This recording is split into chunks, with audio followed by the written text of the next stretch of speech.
Welcome to Commander Tunes for the Nitpicking Nerds. This time around, we're doing a Toggo and Silas Renn artifacts tune-up for Clint.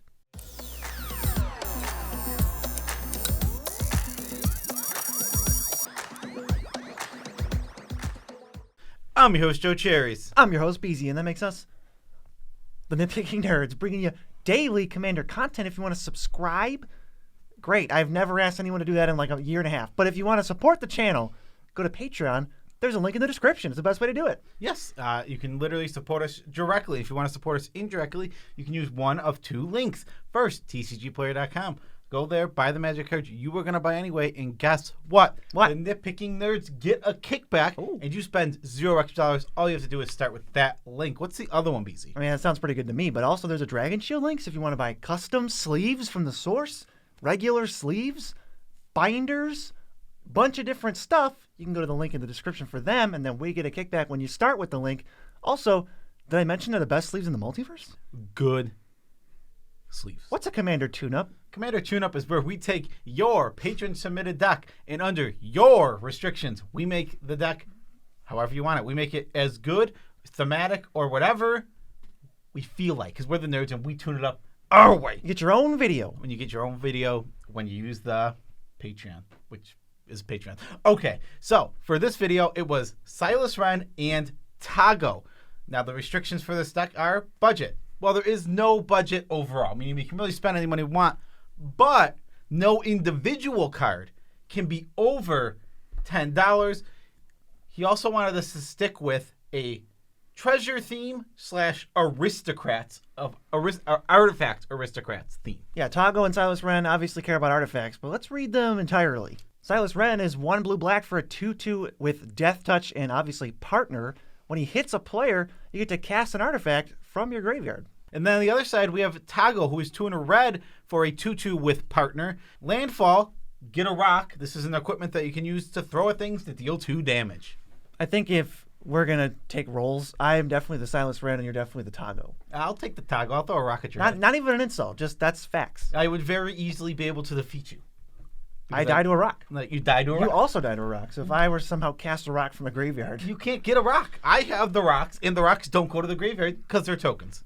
Does the rock deal damage or does the creature deal damage? The creature deals damage using the rock. I have Death Touch. After that little back and forth and that cut, we actually discovered that, yeah, rocks work really well with Silas Renn because he can kill any creature when he's equipped with a rock. So that's just a random synergy we didn't even take into consideration when building this deck. You always have access to a Doomblade on a stick. So the theme of the deck obviously is artifact aristocrats, sacrificing, triggers, ETB, dying, graveyard, and also treasure. We're going to make a bunch of treasures. There wasn't a ton, I'll say now, of treasure support already in the deck, but the dream is there. So we brought it into the reality. Yeah, so our game plan overall, what we're going to do is we're going to take those artifacts and we're going to weaponize them in a ton of different ways. Mostly we're going to slowly drain players, do 1 damage, 2 damage at a time to get players down and then defeat them. Or we'll use our Quark Clan Ironworks, which is already in the deck, for one of 30 different combos. So actually mentioning KCI gives us the perfect segue into this next part. This is the best cards already in the deck. This is the only part of the video that isn't intended for the guy who made it, Clint. It's for everyone else who wants to know what this deck was doing. So first, KCI, like I just mentioned, this card is not even close the best card in this deck. It's God, the gap is huge between cards. Even this next one, like one of the second best cards in the deck, Dockside Extortionist, doesn't do what KCI does in this deck. Yeah, Dockside Extortionist is great. It's 2 mana for like 7 treasures. That's what we want to do. We want to make much treasures. Stupid rate on that. But KCI turns all of these little dorks. We got Mirror Retriever, Junk Diver, Workshop Assistant. They die. Scrap Trawler, they die and get back things, but they're all artifacts, so you can control when they die and what they get back. And there's just absolute nonsense going on whenever you have these cards out. And KCI just fuels it all. It turns treasures into 2 mana. Yeah. If you don't know, that's really, really good. I don't know if you knew that. Yeah, but treasures could also tap for 2 mana if you just play Goldspan Dragon and attack with it. That gives you a treasure right off the bat, and now you're you're churning out 2 colored mana with every treasure. Yeah, Goldspan Dragon, surprising to me because this is the Mythic Dragons in Standard. It's a very common thing. 5 mana, hasty, Mythic Dragon with 4 or 5 power. Stormbreath Dragon, Glorybringer. There was the one from Ravnica Allegiance that had Riot. Thundermaw Hellkite. Wow, we could go on forever, apparently. There are so many of these dragons, and this is the first one in a long time to like break into the Commander format. And it's great. And Mayhem Devil works really well with treasures. This card is like so good. I think you could almost just put it on the battlefield whenever in any deck, and it would just end up being good. But there's enough sacrifice in this deck to turn it into just this machine gun. It's just gonna, if Mayhem Devil's out, no one is safe. Yeah, I think the key, Mayhem Devil doesn't go in a lot of decks, but the decks it goes in, it's one of the best cards in those decks almost every single time. Mayhem Devil, what you're saying is either shouldn't be in your deck or is one of the best cards in your deck. Yes, there's really no in between. It's either best card in your deck, one of the best, or shouldn't be in your deck. Yeah, there's no in between. And lastly, we're a treasure deck, and we're playing black. We're going to go for the Revel and Riches victory. If we're not comboing or draining people out or rocking them, we're going to make 10 treasures on our upkeep and win the game. Yeah. Well, make 10 treasures, semicolon, on our upkeep, comma, win the game. Yeah, it's something that's really strong is with Revel Riches out, Silas Renn can throw a rock every single time and just get a kill, get a treasure. And Silas Renn's extra good with it because he's going to crash in, threaten to cast whatever your best dead artifact is, and they have to basically force block and give you at least 1 treasure. All right, Clint, this is the part for you. Hopefully you just skipped all that right to here. This is the 1-for-1 changes. We're going to walk you through every single one. The first cut, Bladed Pinion. It's an equipment that gives flying and first strike from Scars of Mirrodin. Not enough text, not enough oomph. We have a lot of strong cards we're adding, and this is not going to make the cut. Yeah, for starters, I think this card is just bad in Commander. And on top of that, we don't have a lot of... There's only one creature that wants to carry this, so that's super uninteresting. Put in Thieves' Tools. Mm-hmm. Actually insanely perfect for this deck. It enters, makes a treasure. Then the equipped creature can't be blocked if its power is 3 or less. Silas Renn's power is 3 or less. Perfect synergy for this deck. Get it in all day. It's basically like, what if Bladed Pinion was more reliable and made the permanent this deck cares about the most? Oh, great. We have that. Yes. We also cut Sword of Vengeance, another unreliable thing. Again, we only have one creature we want to suit up, so we replaced it with Access Tunnel. So Sword of Vengeance idea was, okay, first strike, trample. Silas Renn is going to get through. Yeah, unstoppable. But it's 3 to play, 3 to equip. That's 6 mana. That's a heavy cost. And has no text if Silas Renn isn't in play. Exactly. So we added Access Tunnel, which we thought about putting in Rogue's Pass. We're like, no, we don't need to do Rogue's Pass. Get that discount. Access Tunnel, we get some discount, and we can make Silas Renn, which is the only creature important to make unblockable for cheaper. The biggest creature in this deck is like Goldspan Dragon. I don't think we care about losing that extra power, giving up a mana. Yeah, exactly. We also cut Lizard Blades, another one. It's cute, works with only Silas Renn, though. We cut it, and this one isn't exactly an obvious 1-for-1 ad, but it's Magda Brazen Bower. She's the queen of treasures. The Brazen Borrower? I think she's an outlaw. She steals. She doesn't borrow. Well, you're right. She doesn't. She does steal. But she's the queen for this deck. She can get Goldspan Dragon or, any artifact, whatever we need, when we need it, straight to the battlefield. She's going to get KCI a lot. Oh, yeah. She's just not only very good, she synergizes with this deck incredibly well. Yeah, this next one was a really clean cut. So we're going to talk about a little bit of ramp switches. Goldvein Pick. We're trying to sort of deal combat damage. It would be nice if we dealt combat damage. This is hard. It just gives +1/+1, no evasion. And it does give a treasure, but we're not going to play every card just because it says treasure, especially because we got so many new options with Kamigawa and all that. So we're just going to add Is It Signet instead. Yeah, exactly. We need this deck was a little... I know that treasures are ramp. They are. But we still want a little more ramp. We only had Soul Rings and Talismans. And Talismans are great, but in no world do I feel like you're playing just Talismans and not Signets. Usually you're playing both or you're playing neither. It's a weird ground to be in. And we and Cherries had a slight disagreement when building this deck. I would play Arcane Signet, 3 Signets, and 2 Talismans. But Joe cannot leave out the others part of the cycle. I'm sorry. I don't know if anyone else... Let's just bring this up right now. Yeah. I don't know if anyone else is like this. My mana bases...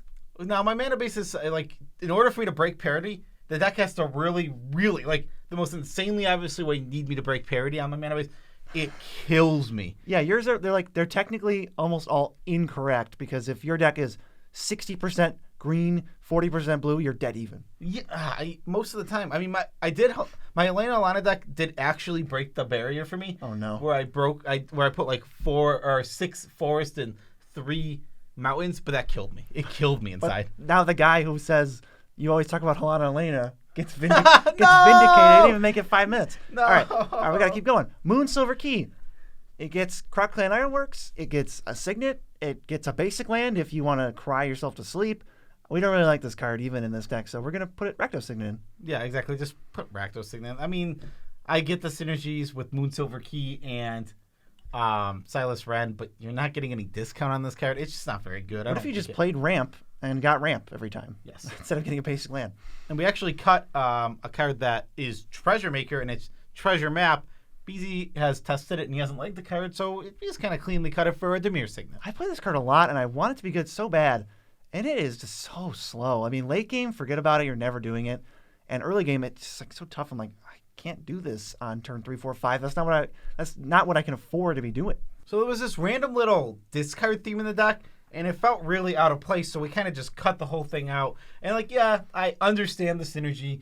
Put something in your graveyard. Silas Renn gets it back. It's okay. But it wasn't working for us in this deck. We thought it was easy to cut. Pirate's Pillage, not very good. We cut it for Ruthless Technomancer, much better. Sacrifice a creature, get a bunch of treasures. Then you can sacrifice treasures to get a creature. Yeah, both halves are pretty good. It's going to make 2 to 5 treasures, and then the actual sick part is it just stays in play, and you just cash in treasures for real creatures, some of which give you treasures, and you just live in Gravyville. And I think Pirate's Pillage and the next card we cut, Unexpected Windfall, they do offer treasures, but the rate is at average at best, and it's not an artifact. In our artifact deck, it's just a bunch of weird stuff. Like this is so it sticks out like a sore thumb to me, just, even though it makes treasures. Because all these cards we're cutting now for this discard theme, they all make treasure. The things we add, they all make treasures. So we're not losing anything. We're getting some better juice, like Ruthless Knave instead of Unexpected Windfall. We can sacrifice a creature, pay some mana, and get 2 treasures, and then we can sacrifice 3 treasures and just draw a card. That's where I want to be. Yeah, exactly. It's a payoff for our treasures. Actually, it makes treasures and it lets us use treasures. Another one we cut, Asmo.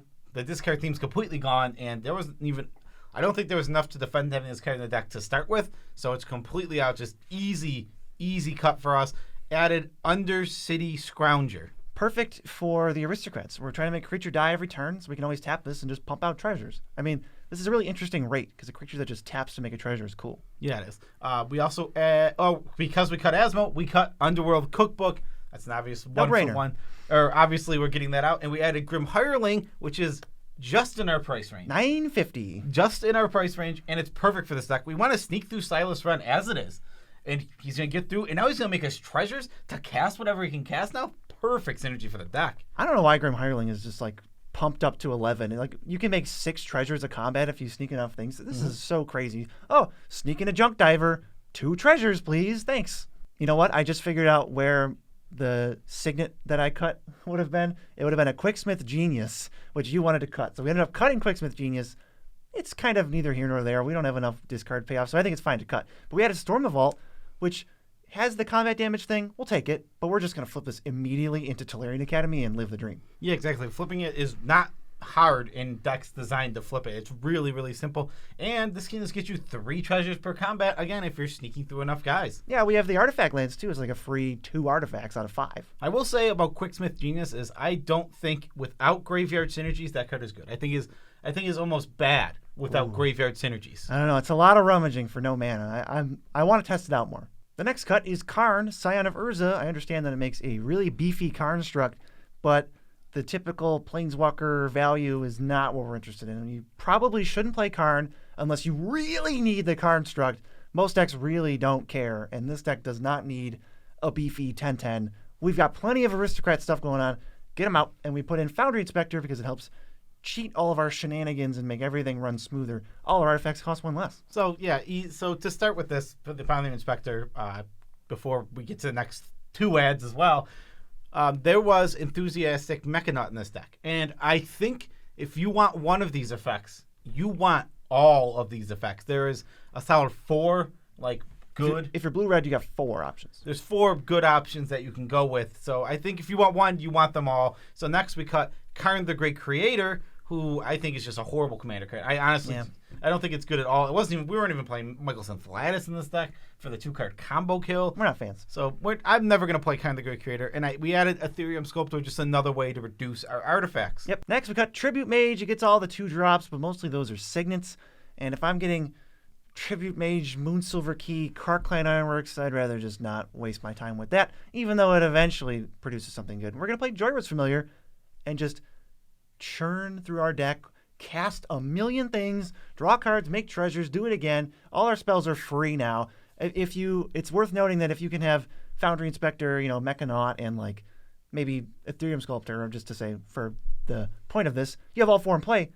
Spells are free now. So if you can loop like Mirror Retriever and Junk Diver, that's infinite death triggers, infinite ETVs. Yeah, absolutely. I mean, these effects are underrated. I mean, I know people know they're good. Yeah. But they're not just good, they're great. In the decks that it's kind of like what do we mention? Mayhem Devil earlier. Shouldn't be in your deck, or it's amazing. It shouldn't be in your deck, or you want this effect every game. Yeah, I think it helps to compare these to like Jet Medallion. If you're a mono black deck, Jet Medallion is one of the best cards you can play. A couple counter spells next. We cut Negate.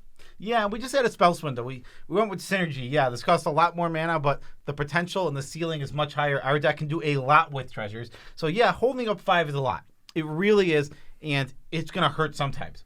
But when this card is good, it's going to be great because of all the things we can do with treasures. Yeah, the one downside is when you try to hold up 5 mana for something like this and you have no plan B, you kind of have to cast it. Like, you just can't afford to pass. So make sure you're like, I'm going to spell swindle. You're going to spell swindle something. If someone plays a 5-drop, I would just go for it. We also cut Counterspell, but we didn't add Counter Magic. What do we add? We just added Salvaging Station. This deck has decent interaction, so Salvaging Station is just a great little piece. This thing goes crazy. I love this card. It just goes off sometimes. You just start tapping, playing, sacking, tap, play, and you can absolutely go crazy. I mean, whenever any creature dies, it untaps, and it taps to return a non-creature artifact, mana cost 1 or 0, from your graveyard to the battlefield. So if you have Lotus Petal, which is in this deck, every time a creature dies, you get a mana, basically. And you can do it at instant speed.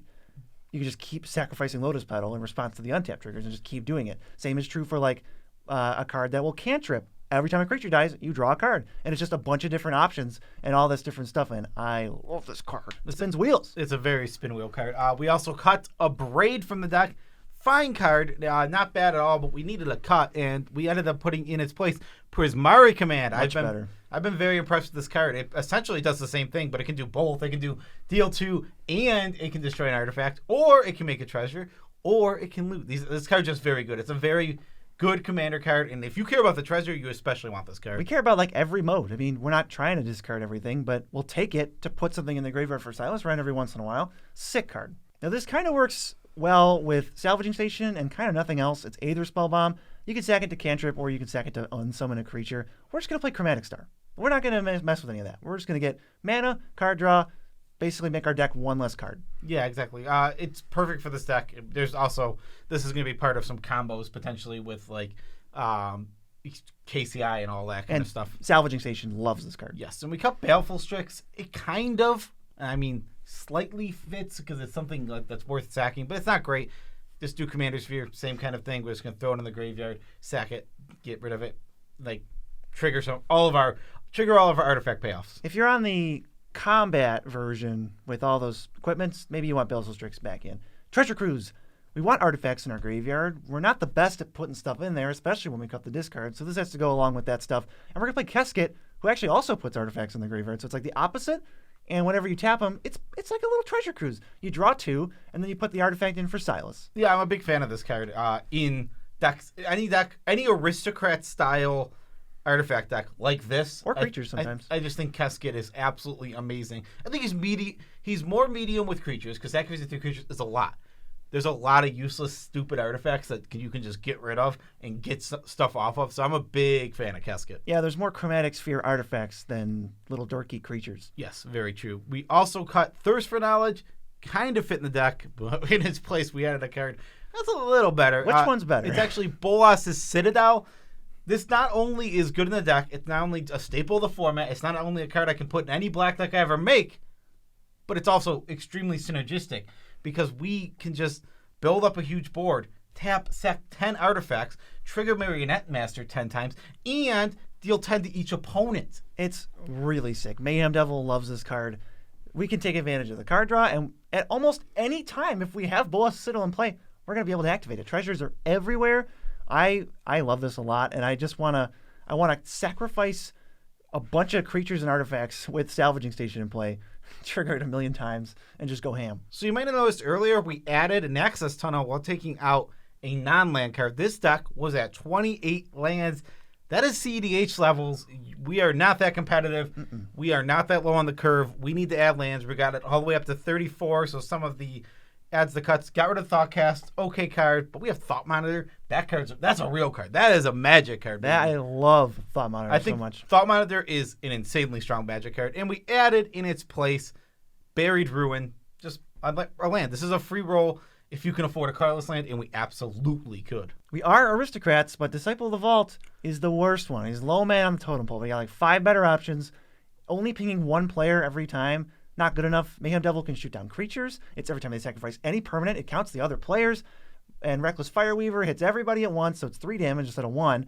And then Marionette Master can be like a billion, and it's just going to mess people up. So Disciple of the Vault goes away for Exotic Orchard, just fixing. Yeah, just more fixing. Something about Disciple of the Vault. It was one of the last cuts. I do want to mention that. It's not like this card is bad in the deck. By any stretch of the imagination, it is a good card in the deck.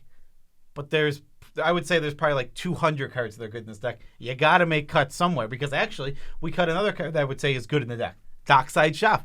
Good in the deck, works in the deck, but not good enough for what we're doing. And we added another land here, Drowned Catacomb. We need lands. 28's too few. So Haunted Ridge, Stormcarved Coast, and Shipwreck Marsh are the next 3 adds rounding out the deck. And we cut Sequestered Stash, which we think is completely underwhelming. I don't want it to go on the top. I wish it went in play. Sulphurous Mire, which is a tap land we don't need, and a basic swamp because we're not super heavy on black. And that is all the ads. Yeah, that's all the ads and the cuts. This deck overall, I think, is going to function a lot better, and it's definitely going to do the treasure thing a lot better. This deck did have a lot of the great treasure paths we had. Dockside was there. Dockside, Goldspan, Reckless Endeavor. There was a lot of good ones in here, but there was a lot of good ones also missing. So now the deck is just going to flow that much better. Our budget for this brew didn't really exist, but our total spent was only $68.16. Dang, we're good. Don't swear. I always say damn every video. It's a legal magic card. That's what we're talking about. The original average mana value was 2.78, which is pretty low. And we barely raised it to 2.89, so it's not much higher. It's a little bit higher, but nothing crazy. And we added lands, don't worry. Yeah, we did add lands. And the total changes to the deck is 27 overall. Not too crazy. The deck was very focused on what I wanted to do, but we got it to the point that we're like, all right, now this is where I want to be. Yeah, knowing our luck, I'm sure Grim Hireling went up to over $10, so we look like fools. We're gonna have to cry ourselves to sleep tonight. Screenshot it, Cherries. Screenshot it so they know. For making a mistake. Yeah, all right, that's the video, though. Yeah, that is our video. Special shout-outs to every single one of our patrons. You guys are the guys who support us directly and make this channel be able to make daily content, and we appreciate you a lot. Especially the long form stuff that we're I was gonna say pooping out, but I meant pumping out. We're doing both. Pooping out. Yeah, we're just pooping out content. If you want to support us a different way by spending no extra money at all, go to TCG Player. Start with our link in the description though, and when you check out, we get money. Money? You gotta be kidding me. Simple. You can also give us money by buying Dragon Shields through the Dragon Shield link. They have the best sleeves in the multiverse. Good sleeves. And they also have some pretty awesome deck boxes. I don't know if they're the best in the multiverse, but they are the best in the world. Yeah, that's their slogan. Yeah, we don't know if their slogan is. I don't know if our sleeves are definitely the best in the multiverse, but we're not sure about our boxes. But they are the best on this planet. It's a long slogan. It's a really workshopping it. They should streamline that to something else. Maybe the toughest scales. No, something. No, that stinks. Something better. Yeah. Yeah. So don't give us your money if you don't want to. Give us Dragon Shield's money by using the link. Yeah. Give Dragon Shield your money, and then Dragon Shield will give us money. Perfect. I can't think of a better way to go with that. Do we have a tidbit about our lives? No, but because we have to do shout-outs to patrons. We got to plug some amazing supporters of the channel like Jacob Lambert. Adam Lambert's a singer, right? Yeah. Did we not do Lambert? We didn't. If we didn't do Lambert already, you're either getting a second shout-out or there was another Lambert a little way. He was the cutoff last time. We were like, oh man, Jacob Lambert doesn't get one. I mentioned that. No, you're crazy. You're getting a second shout out, or there's another Lambert. It's one or the other. Our negligence is your reward. Also, Milo Morin. It looks like Moron, but it's Morin. Moran. And Canis Lycoon is probably your real name because I'm bad at pronouncing things. But you support the channel, which means you're awesome. You said probably the real name. I can tell you by looking at what we can see without spoiling, it is not the real name. Well, let me know if it is, and then Joe will look stupid. What? It's right there. I can show you that it is not it's literally, the real name is right next to it. It is, but I won't admit that I'm wrong, and no one can prove it otherwise. All right, and J.R. Hancock. Come on. Hancock. Signature. Am I right? John. Alex Huang. You support the channel. We're not forgetting you. We're not leaving you out. If anything, you should have been first to mention. We also got Steven Truxell. He's got an X in his name, so you know he's a BA. Yeah, and if you use the Kingdom Hearts rules, you got to figure out his real name by taking out the X. So Truel? Truel. Well, no, you have to jumble them around, so it could be like Ralut. Class. That's a real name. Stephen Ralut. I've heard of people called LaRoute. Perfect. Stephen Fleming, though, 2 Stevens in a row. That's a Steven streak. Thanks for supporting the channel. Well, unfortunately, I'm going to break the Steven streak with Luke Robinson. We live on East Robinson Street. Yeah, and I would be mad at you for breaking the Steven streak if you weren't a supporter of the channel. You're just amazing. Yeah. Who's next? It's Jose. Jose. No, I should have thought about it. It's Jose Barajas, I think. And sorry about that. But thanks for supporting the channel. Yeah, sorry if we pronounce any of your names wrong. We should probably put in our shout out thing that we write that no guarantee. We will most likely butcher any name ever, even if it's the most easy to pronounce name. I literally got Elric wrong last video because I called him Eric. And last but not least, Matthew Burgess. You rock. You rock, You're Burgess. Cool. Something about cheeseburgers. Is that good? Is that good? You like your shout out? What's the tidbit about our life, BZ? All right, I got a little tidbit. You ever play those phone games where they're kind of just like pooping games and you just play them every once in a while, but they always have the stupid ads for other games? Oh my God, it is so frustrating. If you ever want to make an app, here's the strategy. Here's how you promote your game, apparently. You show fake gameplay that isn't your app, that's not what your app does, and then you have whoever's playing just lose. And then whoever's watching must go, I could do better than that. And then they download your app and you make $1 million. How many match 3s can possibly freaking exist? They masquerade as other stuff, though. What? Just say you're a match 3 game. And even when they are a match 3. So even when, you, like you said, you get the ad and they actually show you that's a match 3. The gameplay is all this other stuff. It's like that one zombie game. It's like, escape the prison. Choose your destiny. Meet hot women if you get certain ads. It's a match 3. It's literally a match 3. You match 3 and then something happens in the game. It's like, that is not no chance what it is like at Is this all. a PlayStation 3 game? No, it's just match 3. Get a point. It's so stupid.